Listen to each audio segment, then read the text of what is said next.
Tudo bom, povo? Vamos lá. Professor Aion de Literatura aqui falando. Esta aula nós falamos do quarto livro da lista da UFPR, Clara dos Anjos, do Lima Barreto, envolvendo lá com a problemática, né, do pré-modernismo, que a gente viu na aula anterior. Então, tudo aquilo que a gente viu na aula anterior, no que a gente chama de pré-modernismo, se aplica a esta obra aqui do Lima Barreto. Beleza? Então, bora começar. Tá. Para a gente começar a falar desse livro do Lima Barreto, a gente precisa primeiro pensar que é um livro denúncia e é lançado em 1922. É o livro póstumo da carreira do Lima Barreto, né? Um dos. Foi publicado depois já que ele tinha morrido. E percebam também essa coincidência com a data. 1922 é o ano da Semana de Arte Moderna, né? Mas nada tem a ver, apenas uma coincidência, nada tem a ver com a obra Clara dos Anjos do Lima Barreto. E dentro das temáticas que o Lima Barreto trabalha na obra dele, é muito presente nesse livro a questão de falar de uma vida suburbana, certo? Fora dos grandes centros. Claro, a história se passa onde? Lá no Rio de Janeiro, né? Então ele vai falar dessa vida suburbana especificamente do espaço do Rio de Janeiro. Então ele vai tratar de temas sociais, muitas vezes. É um livro, né, esse título, Clara dos Anjos, porque essa protagonista, a Clara, na realidade é uma moça negra, né? Então isso também tem a ver com esses temas sociais que vão ser abordados nessa obra, porque o Lima Barreto vai tocar na temática da questão do racismo muitas vezes. Claro, né? O pré-modernismo, então, é século XX, e, professor, mas tem modernidades nessa obra? Tem algumas modernidades nessa obra, não modernismo, certo? Principalmente no que fala da linguagem que ele escreve. O narrador, muitas vezes, é mais despojado, ele usa uma linguagem mais coloquial. Quem leu, reparou. Quem vai ler, vai reparar. A gente está falando também do período da Belle Époque, né? Esse início do século XX. A Bela Época, como queira, mas é uma outra nomenclatura para esse mesmo período. Belle Époque é uma nomenclatura que a gente empresta lá da história, né, para tratar desse período. E, é claro, as reformas sanitárias do Rio de Janeiro, toda aquela conversa que eu falei na aula do pré-modernismo, interessa muito aqui, porque é uma obra que se insere nesse contexto e vai falar fundamentalmente da questão do preconceito. Isso é muito, muito importante, muito fixo nessa obra. Então, tem nessa obra, primeiro, né, que a temática do preconceito está envolvida, esse Rio de Janeiro em constante processo de transformação, e a partir disso, o Lima Barreto vai tecer uma crítica muito pertinente à sociedade fluminense. A maneira que aquela sociedade está posta, a vida que aquelas pessoas levam, tudo isso interessa para levar essa crítica ao fim e ao cabo. Então, uma linguagem coloquial e objetiva, então uma coisa mais fácil de ler, e já é considerada uma modernidade, certo? Por que é considerada uma modernidade? Porque não eram, a maior parte dos escritores não fazia isso. O Lima Barreto ele foge de uma linguagem mais academicista para fazer uma coisa mais coloquial e objetiva. E isso faz diferença na leitura da obra e nas análises que fazem desse romance. O Lima Barreto, durante muito tempo, foi relegado como um autor menor pela crítica, justamente porque ele cometeu essa modernidade nessa obra, certo? Modernidade, não modernismo. O movimento modernista surge em 22, depois que o livro já está pronto, escrito. Embora ele tenha sido publicado em 22, né? O Lima Barreto escreveu em vida. E aí tem esse embate, muitas vezes, do centro, né, o centro da cidade, e a periferia, onde estão localizados os subúrbios. E aí a gente pode, claro, a palavra periferia não aparece nesse contexto, que aparece esse subúrbio. mas é os bairros mais afastados do centro, onde mora a população mais pobre. E a Clara, que é a protagonista da obra, ela mora no subúrbio. E aí eu já vou começar falando, né, dos personagens, do enredo. A Clara mora no subúrbio, a Clara dos Anjos, e é uma moça negra, certo? Isso é importante por quê? Porque no título você já tem uma espécie de ironia em relação a esse papel do negro. Ah, ela é clara, mas ela não é clara, e ela é dos anjos por conta da questão angelical. Então já dá para fazer uma análise partindo desse pressuposto, certo? O próprio título do romance já te dá esse caminho. Então, e é claro, o Lima Barreto também era negro, então ele fala como pessoa que sofreu com racismo, com preconceito. Ele usa o narrador para apontar essas várias problemáticas nessa sociedade. A Clara ela é criada pelo pai, né, o carteiro Joaquim dos Anjos, e a mãe, a Dona Engrácia.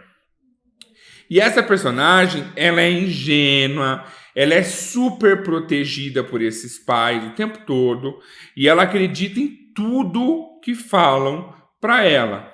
Ela é muito ingênua, ela é muito de se deixar levar pelas situações, sem se perguntar. Uma ingenuidade que chega até a dar uma irritação ali, mas faz parte da narrativa. Por quê? Porque essa personagem ela vai sofrer não só por conta da condição de negra dentro dessa sociedade, né, início do século XX, no Rio de Janeiro, mas por conta dessa ingenuidade que vem da criação dela. Os personagens, vamos lá. É a Clara, né? A mulata pobre que vive com os pais. Então, o pai trabalha muito, a mãe vive ali com uma superproteção em cima dela, ela sai pouco de casa, é meio criada enclausurada. Você tem o Joaquim, né, o pai da Clara, a Dona Engrácia, a mãe da Clara, e o Cassi, eu coloquei ali no slide antagonista, mas você pode colocar vilão, e é um vilão extremamente exagerado. Por que eu estou falando isso? Porque é um vilão, ele é mau e pronto, certo? Ele não tem um lado humanizado nele. Ele é o vilão mau da história. Você tem a Salustiana, que é a mãe do Cassi. O Cassi vai acabar se envolvendo com a Clara, né, numa coisa ali amorosa. E a história, basicamente, é que o Cassi vai engravidar a Clara e não vai querer assumir casamento, nem nada do tipo com essa menina. Tem essa Lustiana, mãe do Cassi, que passa muitas vezes a mão na cabeça dele, que meio que passa panos quentes ali para poder levar, né? Ela finge que ela não é de melhor condição financeira que as pessoas que vivem no subúrbio. Ela finge que ela tem uma coisa de uma família inglesa, que ela teria posses e tudo mais, mas não, ela é tão ou quanto o pessoal do subúrbio. Aí você tem o Maneco, o pai do Cassi. Você tem o Mahamaki, né, esse padrinho da Clara, que é amigo do Joaquim. É ele que vai falar, opa, peraí, essa história da Clara com o Cassi talvez não seja uma boa. A primeira pessoa que vai apontar que talvez tenha um problema ali nessa relação de aproximação dos dois. Quando eu for falar do enredo vai ficar mais claro. E também tem o Lafões, que é o outro amigo do Joaquim. Esse, ao contrário do Mahamaki, defende o Cassi. E aí a gente adentra, né, o enredo da história. Então começa lá com o aniversário da Clara de 17 anos. E o Cassi vai cantar na festa. Ele toca violão lá, ele faz modinhas. Ele tem um gingado, uma maneira, inclusive, que ele usa para seduzir as mulheres, que tem a ver com isso. Porque ele não é bonito, a obra coloca isso, né? Ele não é bonito, ele não tem nenhuma beleza, mas como ele mexe com música, ele toca e tudo mais, então as mulheres se interessam por ele por conta disso. É claro, tem ali uma certa de uma briga, né? O Mahamaki fala, não quero que ele venha, acho que é melhor não, porque é a Clara, mas ele acaba indo assim mesmo. E aí o Cassi e a Clara acabam se interessando um pelo outro, né? Tem um interesse ali, porque... E é o primeiro amor, a primeira vez que a Clara desperta como mulher, olhando pro Cassi, se interessando por ele. De maneira sexual, de maneira romântica, falando, Então, e o Cassi, né, olha a Clara, já pensando na próxima conquista que ele faria. Aí o Mahamak lá tem uma sequência, né? Que ele lê um poema para um burro, dando a entender que esse burro seria o Cassi fica bravo. E a Clara, ela tem um amor adolescente pelo Cassi. Lembra que ela é ingênua, que ela acredita em tudo que falam para ela. O Cassi que se envolvia com todas as pessoas do mundo, que já tinha tido problemas de ter engravidado outras mulheres, que não assumia, que tinha, né, a mãe passando a mão na cabeça, falando, ah, não, meu filho não é mau, etc. Olha ali a Clara e no primeiro momento os dois se interessam e aí eles vão ser proibidos de se envolver, né? O caso é proibido de lá de novo pelos pais da Clara. E essa proibição vai fazer com que o Cassi aí sim se interesse pela Clara, aí sim queira mesmo levar ao fim e ao cabo essa relação. E a Clara, ela sofre, aquela coisa, espécie de um amor adolescente, até gigante, porque é o primeiro amor, porque ela não sabe muita coisa do mundo e etc, para ir levando. Vamos lá ler um trechinho, daí eu explico na sequência. Até ali ele contava com a benevolência secreta de juízes e delegados, que no íntimo julgavam absurdo o casamento dele com as suas vítimas. Está falando do Cassi, né? Devido à diferença de educação, de nascimento, de cor, de instrução.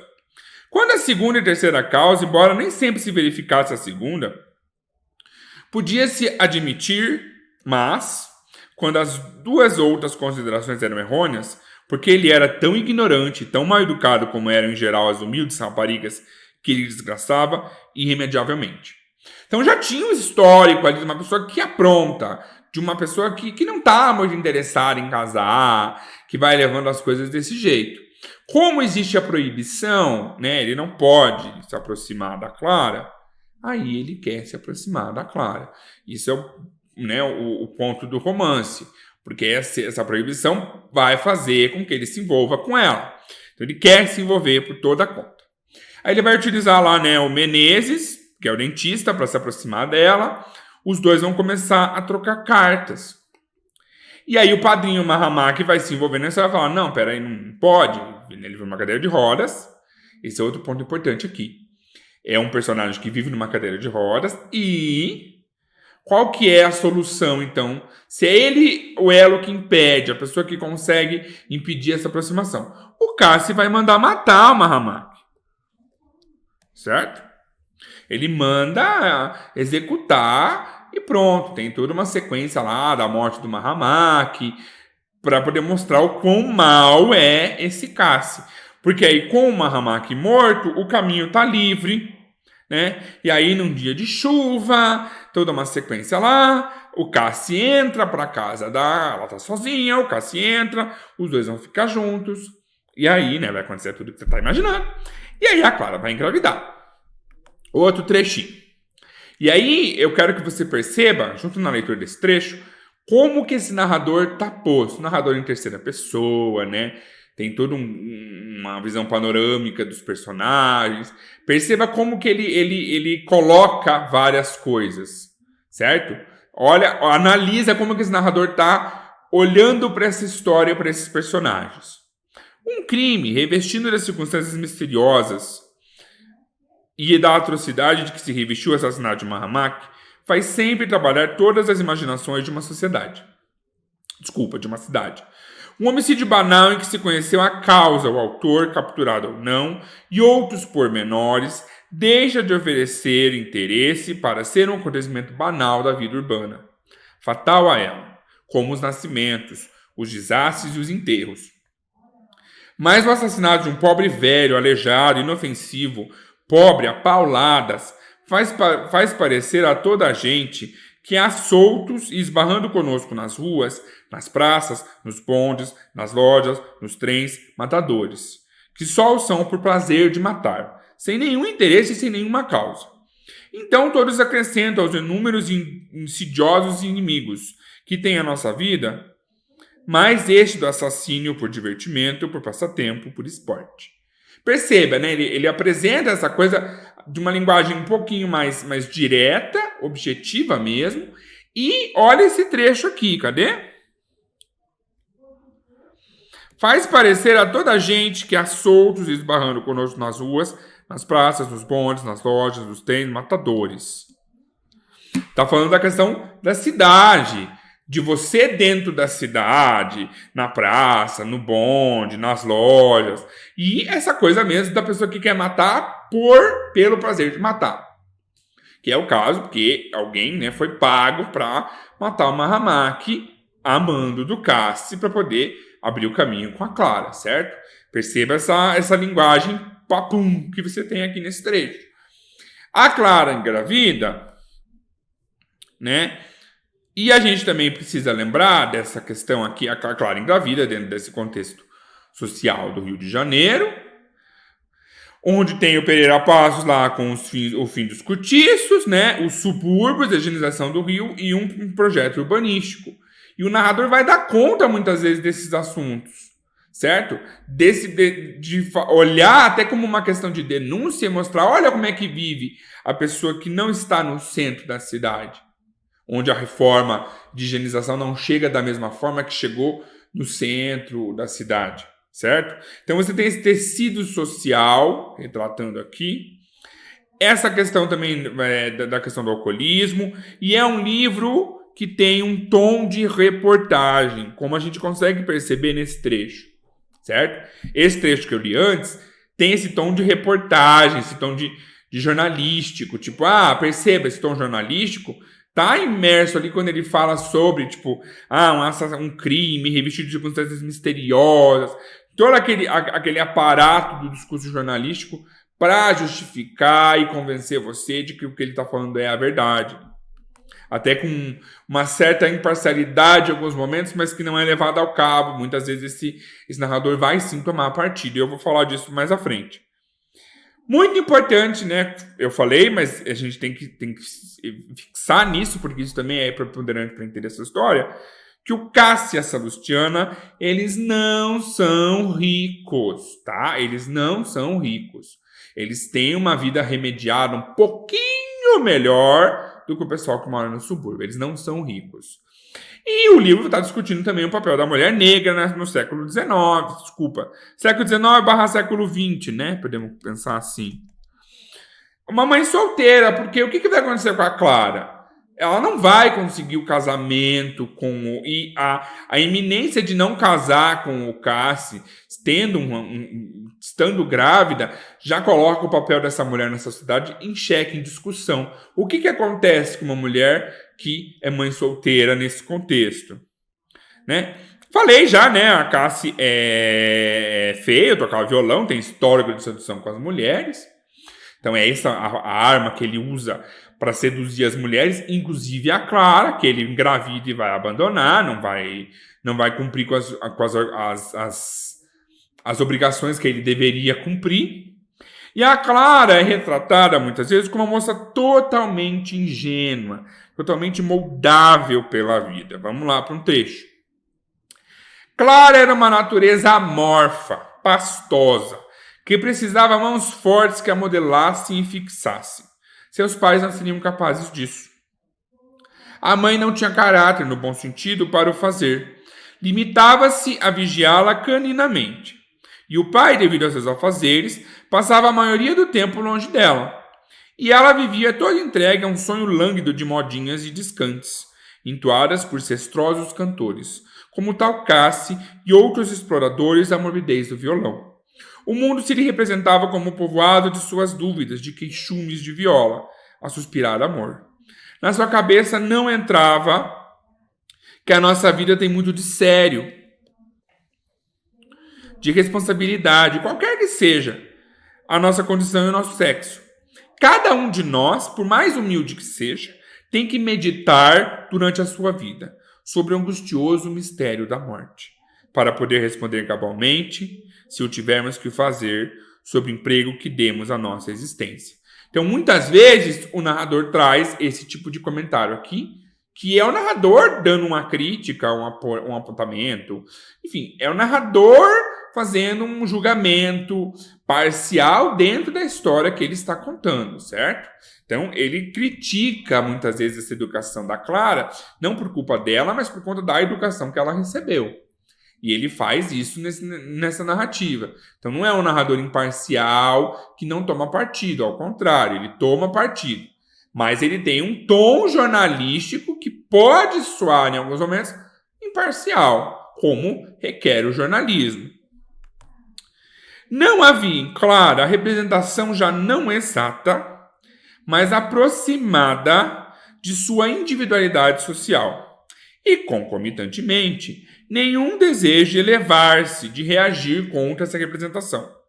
A filha do carteiro, sem ser leviana, era, entretanto, de um poder reduzido de pensar, que não lhe permitia meditar um instante sobre o destino, observar os fatos e tirar ilações e conclusões.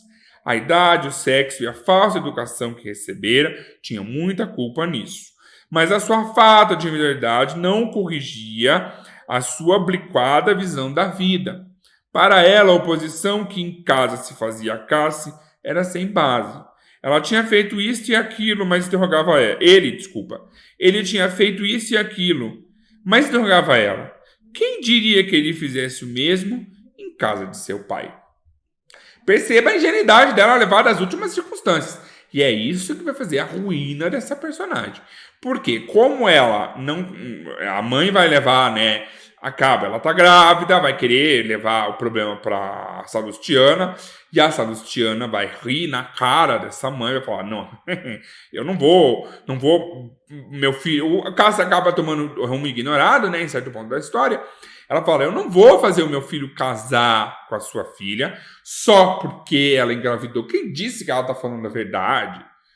Então essa personagem Salustiana também é tão vilã quanto o Cassie, no sentido de ela desmerecer esse papel da Clara, que é negra, da mãe da Clara, que é negra, e essa família que é do subúrbio, pobre, que não vai ter o espaço que eles gostariam de ter, e que ela não vai acreditar que elas estariam falando a verdade. Ao contrário, ela está mentindo. Tipo, ele não fez, meu filho não fez isso que vocês estão acusando ele de ter feito. Até ali, Clara não dissera a palavra. E Dona Salustiana, mesmo antes de saber que aquela moça era mais uma vítima da libidinagem do filho, quase não a olhava. E se o fazia, era com evidente desdém. A moça foi notando isso e encheu-se de raiva, de rancor, por aquela humilhação por que passava. Então, a humilhação que a Clara vai sofrer, aí sim, reconhecendo pela primeira vez o papel que ela tem naquela sociedade. E é esse o ponto que o Lima Barreto está chamando a atenção. Ele tá contando uma história pra gente, criando uma história ficcional, fictícia, para tomar ponto dessas coisas que esse autor julga serem importantes, que você, leitor, preste atenção. Olha, por quê? Porque é um livro denúncia. Ele está denunciando esses fatos ao leitor. A moça foi notando isso e encheu-se de raiva, de rancor por aquela humilhação, porque passava.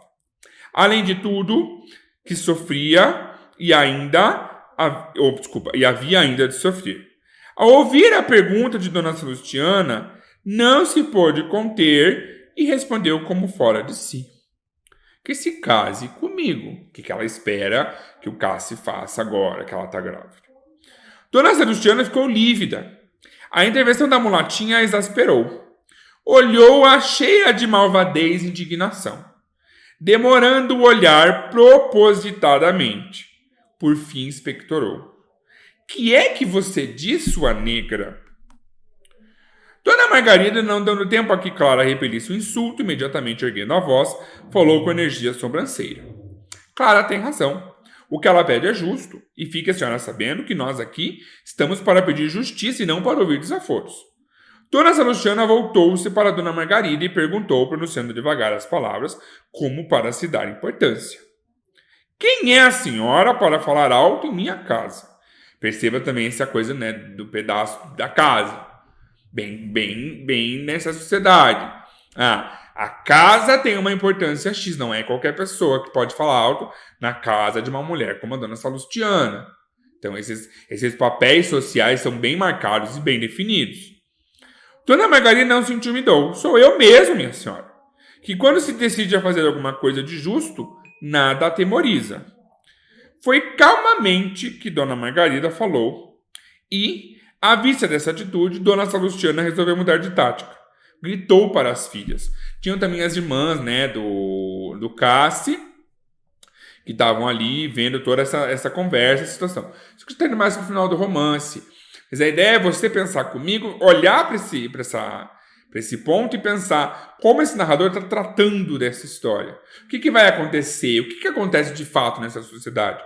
Uma mulher negra que engravida de um homem que não quer assumir essa criança. E a mulher negra engravida por uma série de fatores. Porque ela é ingênua, porque ela se deixa levar. Ora, vejam vocês só, é possível admitir-se meu filho casado com esta. As filhas intervieram. Que é isto, mamãe? A velha continuou. Casado com gente dessa laia. Qual?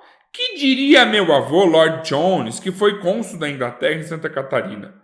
Que diria ele se visse tal vergonha? Qual? Parou um pouco de falar e após instantes aduziu. Engraçado essas sujeitas. Queixam-se de que abusaram delas. É sempre a mesma cantiga. Por acaso meu filho as amarra, as amordaça, as ameaça com faca e revólver? Não. A culpa é delas, só delas.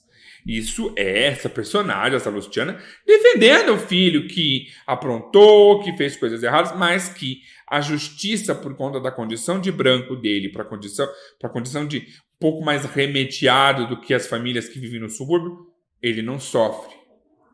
E é isso que o narrador está mostrando pra gente, falando, atente a isso. E aí, né, antes de falar desse trecho aqui, já encaminhando para a questão do romance, a gente precisa pensar em qual que é. O enredo é basicamente esse. Então, a Clara vai sofrer na mão do Cassie e o narrador vai usar essa história como um pano de fundo, muitas vezes, para tratar dos problemas sociais pelos quais o Rio de Janeiro está passando. Vamos para mais um trecho. A educação que recebera de mimos e vigilâncias era errônea. Ela devia ter aprendido da boca dos seus pais que sua honestidade de moça e de mulher tinha todos por inimigos, mas isto ao vivo. Com exemplos, claramente. O bonde vinha cheio. Olhou todos aqueles homens e mulheres, não haveria um talvez entre toda aquela gente de ambos os sexos que não fosse indiferente à sua desgraça. Ora, uma mulatinha, filha de um carteiro, o que era preciso tanto a ela como às suas iguais, aqui é a página do livro, tá? Eu acabei colocando. Suas iguais não é 77 iguais, era a página do livro. O que era preciso tanto a ela como às suas iguais era educar o caráter, revestir-se de vontade como possuía essa varonil Dona Margarida, para se defender de classes semelhantes e bater-se contra todos os que o pusessem, por este ou aquele modo, contra a elevação dela, social e moralmente. Nada a fazia inferior às outras, senão o conceito geral e a covardia com que elas o admitiam. E aí a Clara, né, como ela finalmente vai cair em si, isso já indo para a finalização do romance, né? Ela olha a situação, ela vê que não vai casar com o Cassie. A questão não é nem se ela está apaixonada, não. A questão é o papel social dela ser uma mulher negra, pobre e grávida. O que vai acontecer com ela na sociedade? Como essa sociedade enxerga essa mulher? E aí começa, né, quando ela entra no bonde, indo já para o final da história, começa a cair a ficha dela, do papel social que ela ocupa ali nessa sociedade. E o que vai acontecer com ela? O Cassie some, ele vai embora. Né? No final da história, elas vão conversar com a Dona Salustiana esperando uma resposta, mas enfim, foi toda essa sequência que a gente viu, né? Não tem essa resposta, ela simplesmente vai ser ignorada, a Dona Salustiana vai expulsar as duas, e a gente vai lá para o fecho da história. Num dado momento, Clara ergueu-se da cadeira em que se sentara e abraçou muito fortemente sua mãe, dizendo com um grande acento de desespero: Mamãe, mamãe, que é, minha filha? Nós não somos nada nesta vida. E aí acaba o romance, né? Essa coisa de deixar você pensando, tipo, mas espera aí. Porque ela chega à conclusão de que o espaço que ela tem na sociedade, sendo negra, mulher, solteira, mãe solteira, seria esse, quando ela cai em si. né? E aí o livro acaba com esse tom de denúncia, esse tom de reflexão, e etc, etc, etc. Beleza? O final da história é esse. E aí, vamos ver como é que isso aparece, né? Enfim, tem 2 exercícios agora para fazer, no estilo da Federal mesmo, como aparece na prova, e eu gostaria de comentar mais algumas coisas também ao longo desses exercícios, pra vocês verem como que isso cai mesmo, como que eles vão cobrar essa leitura de vocês. Considere o seguinte trecho do romance Clara dos Anjos, de Lima Barreto. Por esse intrincado labirinto de ruas e bibocas é que vive uma grande parte da população da cidade, e cuja existência o governo fecha os olhos, embora lhe cobre atrozes impostos empregados em obras inúteis e suntuárias noutros pontos do Rio de Janeiro. Perceba esse papel do narrador, aquilo que eu falei. É um narrador que tem um tom jornalístico, que soa imparcial, mas não é. Muitas vezes ele será parcial e vai tomar lado e vai dizer, é tal coisa. Claro, não é discurso jornalístico, não tem obrigação de ser imparcial. Com base no trecho selecionado e na leitura integral do romance Clara dos Anjos, perceba a importância de você ler o livro todo, certo? Esse livro você acha facilmente na internet em PDF. Bem, a gente disponibilizou como material adicional aqui no curso. Então, leia os livros, é muito importante você fazer essa leitura. Romance do Clara dos Anjos, de Lima Barreto, assinale a alternativa correta. Letra A. O narrador é imparcial, nem preciso continuar lendo. O narrador não é imparcial em momento nenhum, ok? O narrador, ele toma partido sim. B. O subúrbio é descrito ora de modo realista, ora de modo idealizado. Não. O subúrbio só vai ser descrito de modo realista, certo? Por quê? Porque não tem idealização no Lima Barreto. Ao contrário, ele não idealiza nada. Ele traz as coisas tais quais são.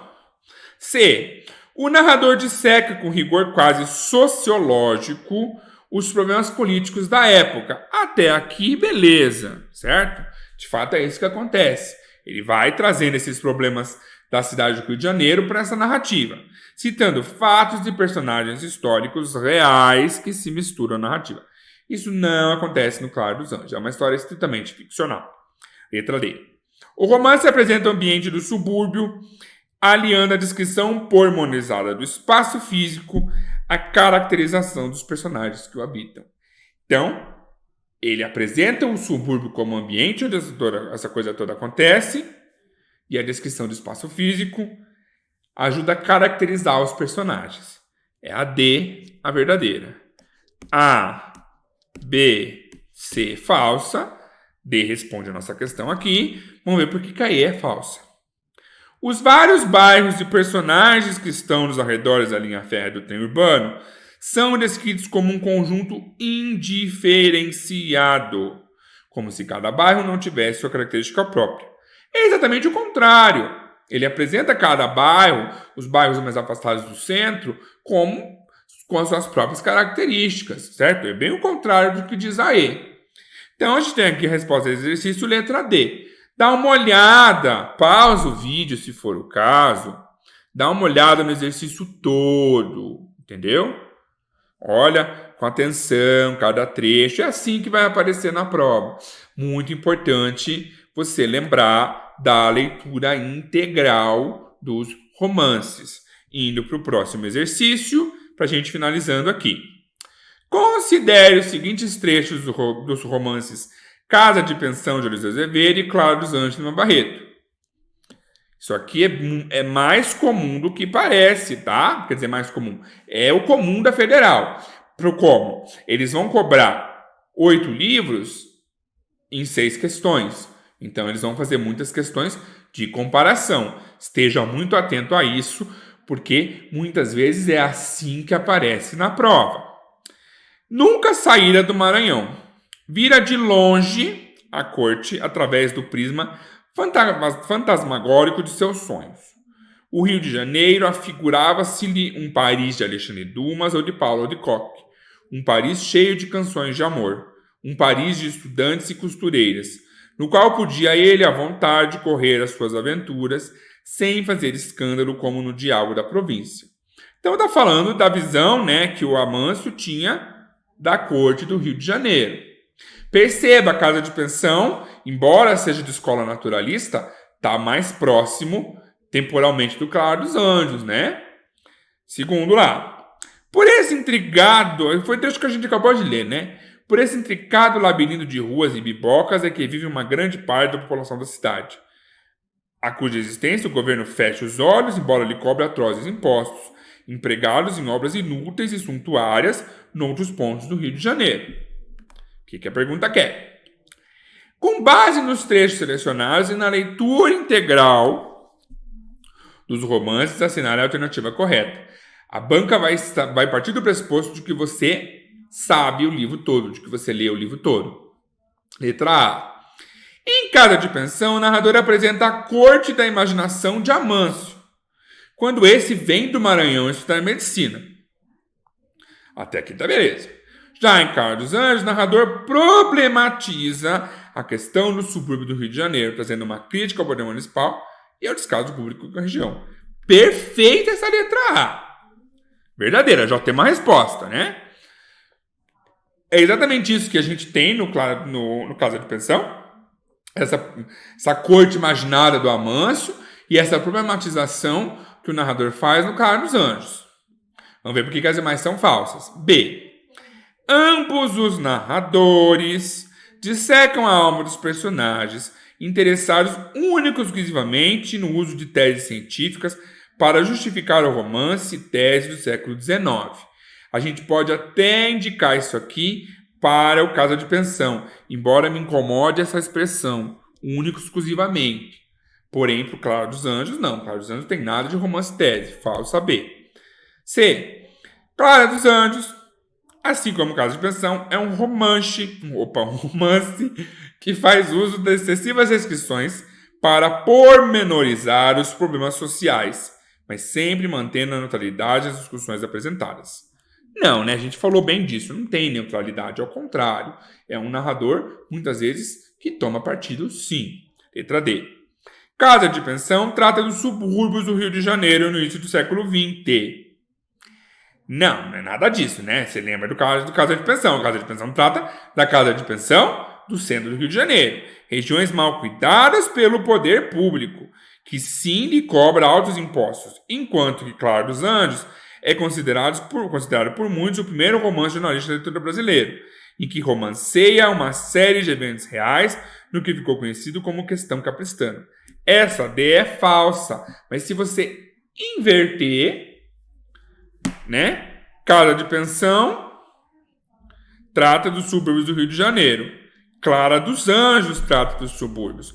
Casa de Pensão é tido por muitos como o primeiro romance jornalístico da literatura brasileira, que tratou da questão capistrana. Se você inverte os romances, aí ela seria verdadeira. Última. Ambos os narradores se comportam de maneira imparcial. Não. O narrador Casa dos Anjos a gente já sabe que não. Ao descrever os cenários em Casa de Pensão, Rio de Janeiro dos Sonhos de Amâncio, e em Claro dos Anjos a descrição do subúrbio e de outros pontos da cidade, demonstrando neutralidade na constatação das diferenças entre as regiões. Não tem neutralidade no Claro dos Anjos. O narrador exatamente toma partido para falar, olha, o poder público não se importa com esse pedaço aqui da cidade, beleza? Do Claro dos Anjos é isso. Então nos vemos no próximo vídeo. Um abraço do professor Ayon e até lá.